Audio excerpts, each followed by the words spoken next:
ಸುಳ್ಯದ ತೊಡಿಕಾನ ಖಾಸಗಿ ಅವಿನಾಶ್ ಬಸ್ನಲ್ಲಿ ಚಾಲಕ ಆಗಿ ಕೆಲಸ ಮಾಡುತ್ತಿದ್ದ ವ್ಯಕ್ತಿಯೋರ್ವರಿಗೆ ಎದೆನೋವು ಕಾಣಿಸಿಕೊಂಡಿದ್ದು ಆಸ್ಪತ್ರೆಗೆ ಸಾಗಿಸುವ ದಾರಿ ಮಧ್ಯೆಯೇ ಮೃತ್ಯು ಹೊಂದಿದ ಘಟನೆ ನಡೆದಿದೆ.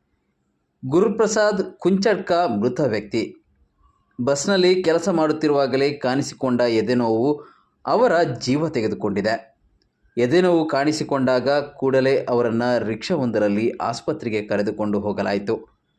ಆದರೆ ಆಸ್ಪತ್ರೆಗೆ ಸಾಗಿಸುವ ದಾರಿ ಮಧ್ಯೆ ಅರಂಬೂರು ಬಳಿ ಆಟೋ ರಿಕ್ಷಾದಲ್ಲಿಯೇ ಪ್ರಾಣ ಬಿಟ್ಟಿರುವುದಾಗಿ ವರದಿಯಾಗಿದೆ.